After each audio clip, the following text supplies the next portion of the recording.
Okay, so we've had a couple of questions on how to show that beta hat is in fact an unbiased estimator of beta in a Gauss-Markov model when the design matrix X is a full rank. So what I'm going to do today is I'm going to show that, and in addition to that, I'm also going to prove, or I'm going to show what the variance of our estimator beta hat is. So what I've done is I've really kind of rewritten out the problem statement up here in orange, and without I guess further ado, we'll get into doing the actual problem or the work. So what we need to show first of all is that beta hat is an unbiased estimator of beta. Now remember, to show that something is unbiased, or that it's an unbiased estimator of something else, what we need to do is we need to show here simply that beta hat, the expected value of beta hat rather, is in fact equal to beta. So if we can do that, then this will certainly imply that beta hat is unbiased. So that's going to be the first order of business. And before we get started in that too, we should also sort of remind ourselves, what is the Gauss-Markov model? What does that say? So if you remember, I'm just going to abbreviate it, the Gauss-Markov model as GM.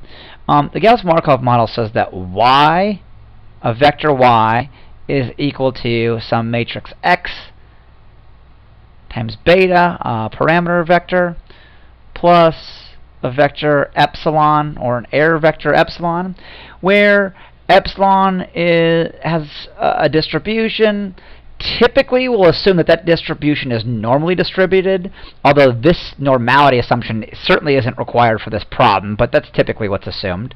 That the errors are independent, identically distributed, with distribution normal with mean 0 and variance identity sigma squared.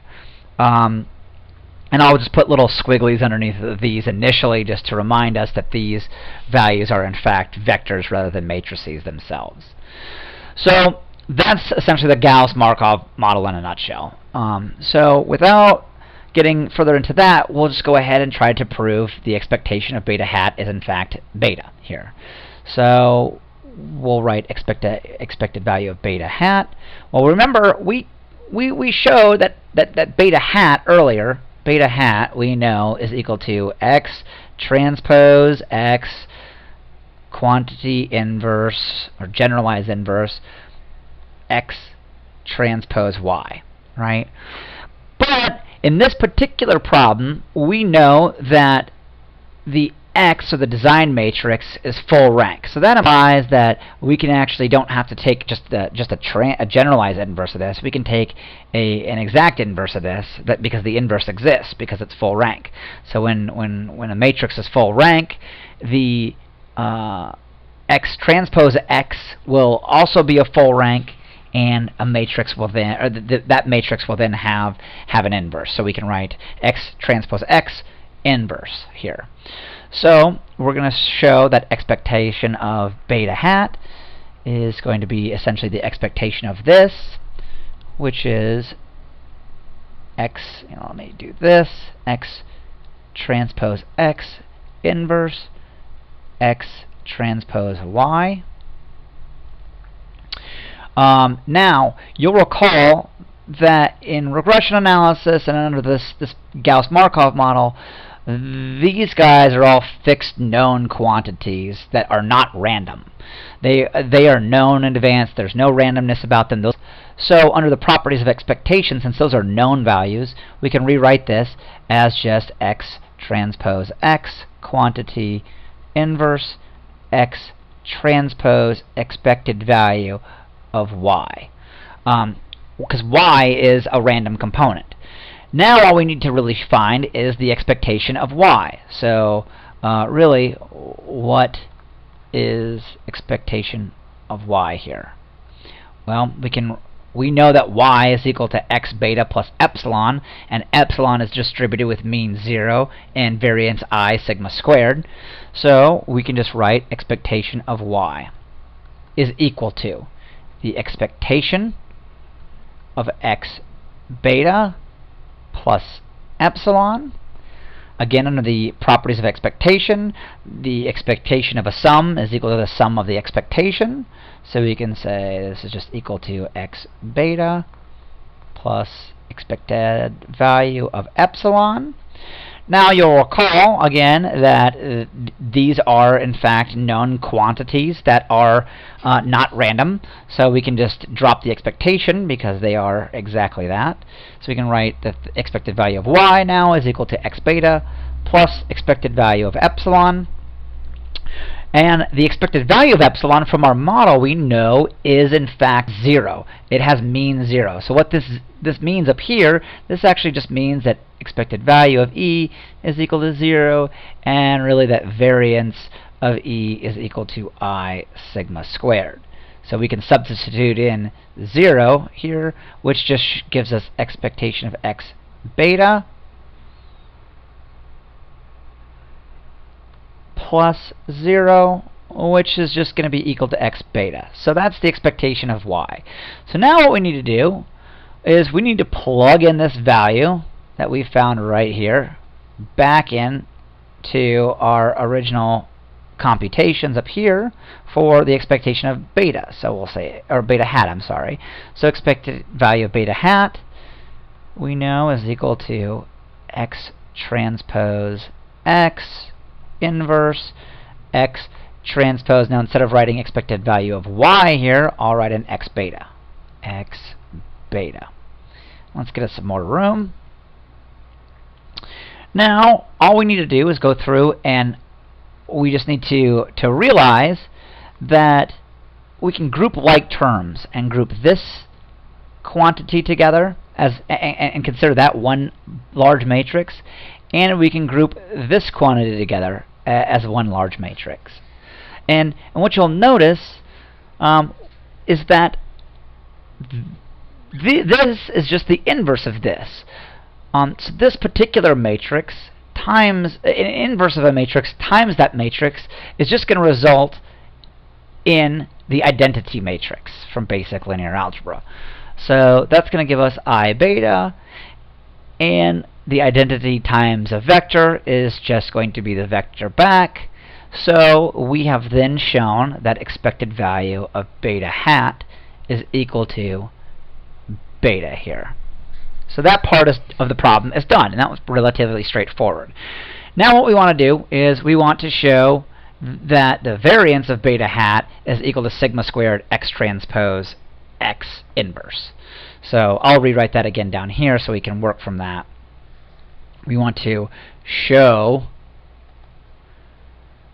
that the variance of beta hat is equal to sigma squared times x transpose x inverse. And this, of course, is under those same assumptions of a Gauss-Markov model with a full rank matrix, design matrix X. Okay, so again, we can just write down what we know about beta hat, and that's just equal to x transpose x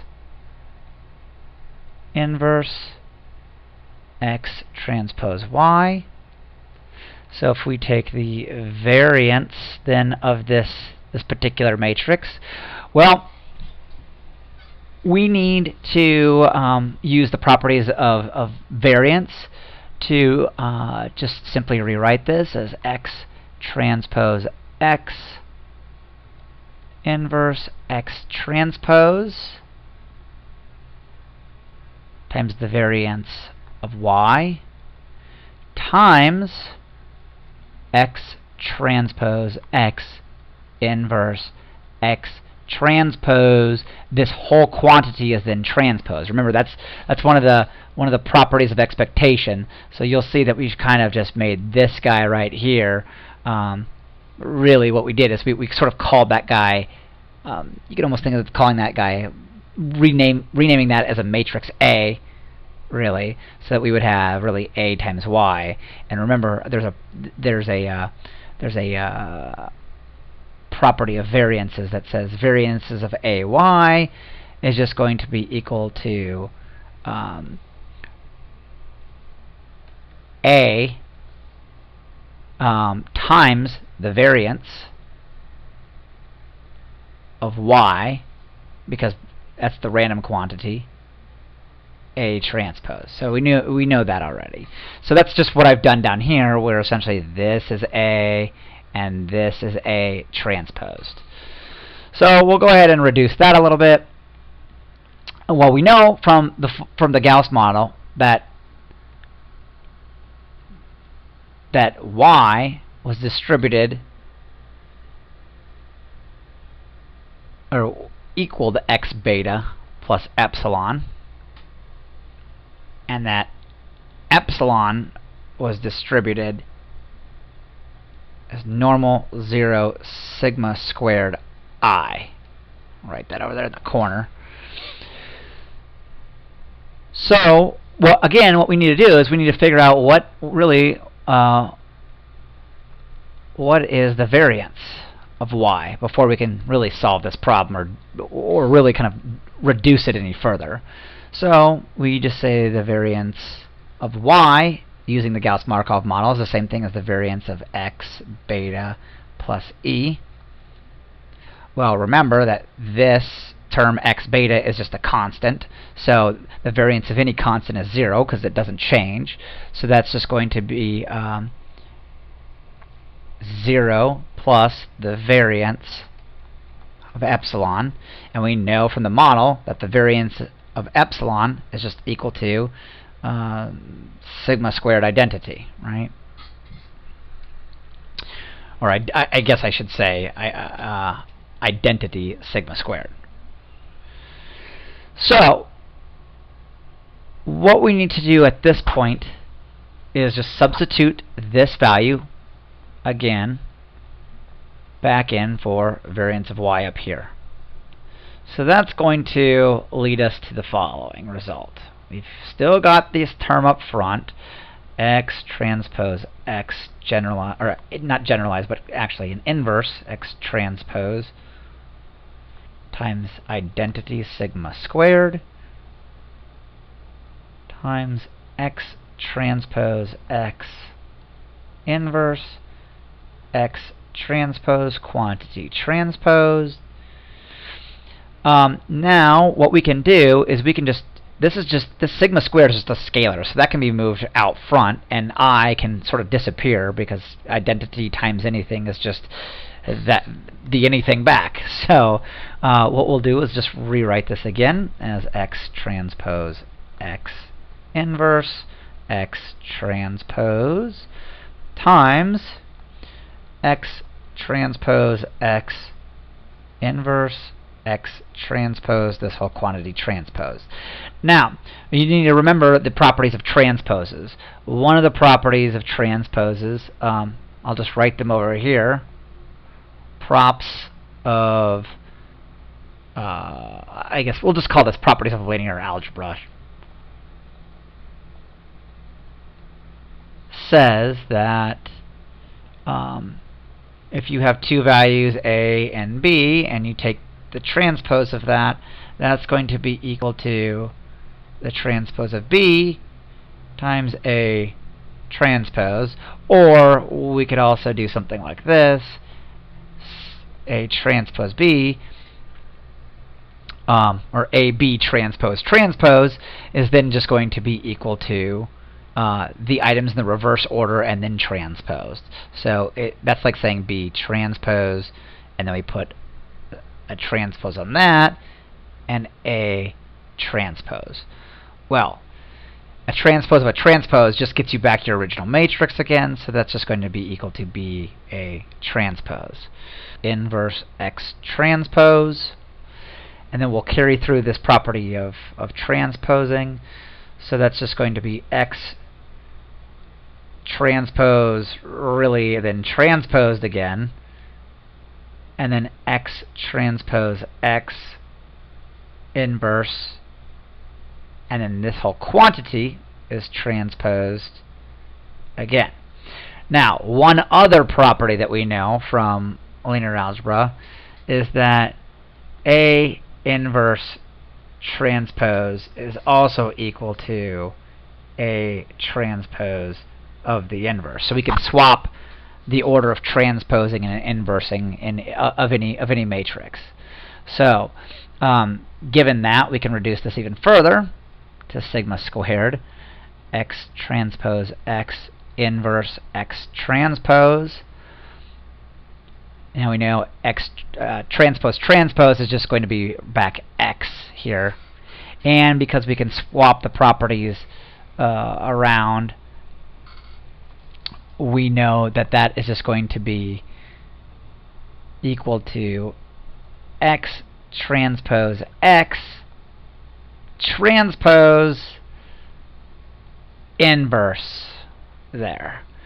Well, you'll notice that when we apply this transpose these transposition properties to this matrix, we're just going to get back this matrix again. So we can write this again as x transpose x inverse x transpose, then x, and again, because if we take the transpose of this matrix, we just get back to this matrix. That's also because one of the properties of x transpose x of a matrix transpose times its matrix is that the transpose then is that it's symmetric, and so when you take the transpose, you in fact just get back that matrix again. So we can just write x transpose x inverse. Now, what I'm going to do is I want to break these, I want to change and just almost kind of group these terms a little bit differently here. So what we can do is we can kind of group this as a term, and then we can kind of group, well, let me rewrite that since I kind of drew it a little further over, and I'll group these two items as a term, and I'll grab this last guy and make that a separate term. So when we do that, we can reduce this even further to being not cooperating here. Sigma squared times x transpose x inverse times x transpose x times x transpose x inverse. Now, what you'll see here really is that this is an inverse times itself, which just gives us back the identity matrix. Right? That's a basic property of inverses. An inverse times the thing it's inversing gives you back I, times x transpose x inverse. Now we can get rid of the I here because it's just I times something is just that something. So we get sigma x inverse. So, shown that under the assumptions provided, the variance of beta hat is in fact equal to sigma squared times x transpose x quantity inverse. That's all there is to it. So remember, it's just a matter of breaking these into little individual pieces and then solving each of the individual pieces given the assumptions that you're operating from. I hope you found this helpful. Take care.